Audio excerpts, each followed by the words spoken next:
Actually 2047 में इस देश को थोड़ा बैकवर्डनेस से फॉरवर्ड करने के लिए अलग अलग मंसूबा बनाए हुए हैं। पूरे देश के अंदर हिंसा के बीच में आरएसएस है, पीएफआई और एसडीपीए तो बिल्कुल नहीं है। हमको रोकने के लिए, हमारे अंदर एक डर बिठाने के लिए गवर्नमेंट हमारे ऊपर इस तरह का एक एलिगेशन फैला रहा है। Social democratic party of India के नेशनल सेक्रेटरी रियाज फरंगी भट्ट साहब के घर और इसी तरह बिहार के कुछ हमारा लीडरों के और कैडरों के घर में नए वाले रेड मारे हैं। ये बहुत बड़ा एक नाइंसाफी है और एक बहुत झूठे केस लेकर हमारे पार्टी का लीडरों को और पार्टी कैडरों को डराने की कोशिश है। तो इसके विरोध में हम लोग ये प्रेस कॉन्फ्रेंस हम लोग तय किए। अच्छा, कहा यह जा रहा है कि आपके पास में मिशन 2047 है, यानी कि जब तक आप इस मुल्क को मुस्लिम राष्ट्र बना देंगे, तो इन आरोपों में कितना दम है? ये इतना बड़ा झूठ है, इतना बड़ा एक तमाशा है। ये एम्पावर इंडिया पब्लिकेशन बोलकर एक ऑर्गेनाइजेशन है, वो एक किताब, एक पब्लिक डॉक्यूमेंट है, वो पब्लिश किए थे। वो पब्लिश करने के टाइम में अमिताभ कुंडू साहब भी वो पब्लिशिंग प्रोग्राम में थे। एक्चुअली 2047 में इस देश को थोड़ा बैकवर्डनेस से फॉरवर्ड करने के लिए अलग अलग मंसूबा बनाए हुए लोग, हर एक बैकवर्ड कम्युनिटी को आगे लाने के लिए। एक पब्लिश डॉक्यूमेंट है, उसमें एसडीपी का कोई कनेक्शन नहीं है, कोई जिक्र भी नहीं है। लेकिन इसको एक अलग रूप दिखाकर 2047 में इस देश को मुस्लिम नेशन बनाने के लिए एसडीपी काम कर रहा है बोलकर एक झूठ, बहुत बड़ा झूठ फैब्रिकेट करके हमारे ऊपर थोपे हैं। लेकिन ये इसमें कोई सच्चाई नहीं है। अच्छा, ये कहा जाता है कि जब भी कहीं हिंसा होती है देश में, उसमें पीएफआई का नाम आ जाता है सामने। ऑटोमेटिकली पूरे देश के अंदर हिंसा के बीच में आरएसएस है। पीएफआई और एसडीपी तो बिल्कुल नहीं है।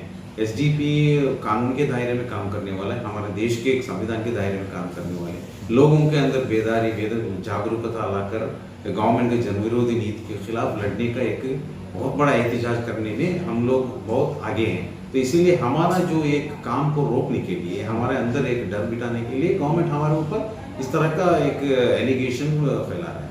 अच्छा, कोई पूरे देश में आपका कोई विधायक नहीं है, कोई सांसद नहीं है, इसके बावजूद आप पर लगातार जो ये अटैक हो रहा है एजेंसी के जरिए, जिसे आप अटैक कर रहे हैं, क्यों ऐसा हो रहा है? हमारे पास सांसद नहीं है, एमएलए नहीं है, कोई नहीं है, लेकिन हमारे पास पंचायत से लेकर नगर निगम तक बहुत सारी जगह में है। लेकिन फिर भी हमारे ऊपर इतना अटैक्स क्यों कर रहे हैं बोले तो we will become a very strongest force in India. क्योंकि हम लोग दलित, मुसलमान और जितने पीछे ओबीसी तबकात है, इसमें जिनके ऊपर नाइंसाफी होता है, जुल्म होता है, इन लोगों को इकट्ठा करने के लिए और पॉलिटिकल अवेयरनेस करके हम लोग एक कॉमन मैन भी संसद में, पार्लियामेंट में, विधानसभा में जाने के लिए हम लोग एक प्लान्ड तरीके से काम करने का जो रीति है, इसको रोकने के लिए, हमारे को दबाने के लिए, हम लोग बंद करने के लिए आवाज को इस तरह का हमारे ऊपर दबाव डालने की कोशिश भी। अच्छा, आप आरएसएस को कह रहे थे कि हिंसा की जड़ में आरएसएस है, क्या सबूत है आपके पास में? अरे यार, ये तो देखिए, आज यशवंत शिंदे ने आरएसएस में 20 साल काम करके, प्रचारक होकर काम करके बाहर आके बताया कि आरएसएस में हर जगह में आरएसएस ने लोगों को बॉम्ब बनाने के लिए ट्रेनिंग दे रहा है। बहुत सारी जगह में आरएसएस का जरिए से बॉम्ब स्फोट भी हुआ है। तो इतना बड़ा सबूत है, इसके अलावा दूसरा क्या सबूत? और इसके अलावा बहुत सारे केसेस में आरएसएस के लोग भी पकड़े गए हैं। मालेगांव ब्लास्ट हो, अजमेर ब्लास्ट हो, और उसके बाद नांदेड़ ब्लास्ट है और समझौता एक्सप्रेस ब्लास्ट है। कितने लोग मरे, कितनी जगह में बॉम्ब स्फोट किया है। तो और इसके अलावा आज देखिए मस्जिदों के अंदर भी कुछ कंट्रोवर्सी लाकर वो भी हिंदू मुसलमान बनाकर देश को डिवाइड करने का काम, ये देशद्रोह है। हमारे देश में देशद्रोही का काम करने वाले लोग आज हुकूमत में जाके बैठा है। बहुत बड़ा एक जुल्म है, मतलब एक तमाशा है देश में। अच्छा, कहा यह जा रहा है कि पीएफआई जो है वो लव जिहाद को प्रमोट करता है, और जो कर्नाटक में जो हिजाब विवाद हुआ था उसके पीछे भी पीएफआई था। इन आरोपों में कितना दम है?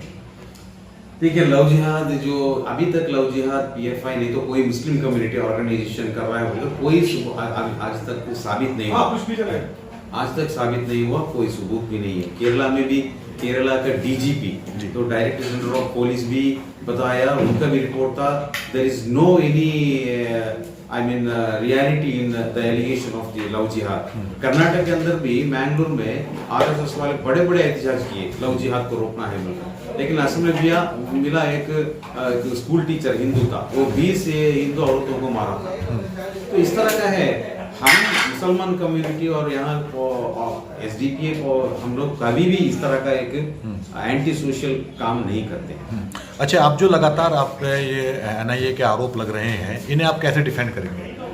हम लोग कॉन्स्टिट्यूशनली हम लोग लीगली हम लोग लड़ेंगे, क्या भी डर नहीं, क्योंकि अभी तक उनके पास भी कोई प्रूफ नहीं है, कोई नो आई मीन रियलिटी, तो कैसे हम लोग क्यों इसमें definitely we will going to fight through democratic and legal means. अच्छा, उसमें आपके कुछ कार्यकर्ता गिरफ्तार भी हुए थे पहले पटना के फुलवारी शरीफ से, अब फिर से आज फिर वहाँ पे छापेमारी हुई है, तो ये जब सारी चीज़ें हो रही हैं तो इसमें एक चीज़ कही जाती है कि प्रोसीज इज पनिशमेंट, यानी कि कार्यकर्ताओं को उठा करके किसी को भी जेल में बंद कर दो, फिर 2, 2.5 साल 5 साल तक उसका केस चलता रहे, तो ऐसे आप कहाँ तक लंबी लड़ाई लड़ पाएंगे? क्या ये संभव है लड़ना?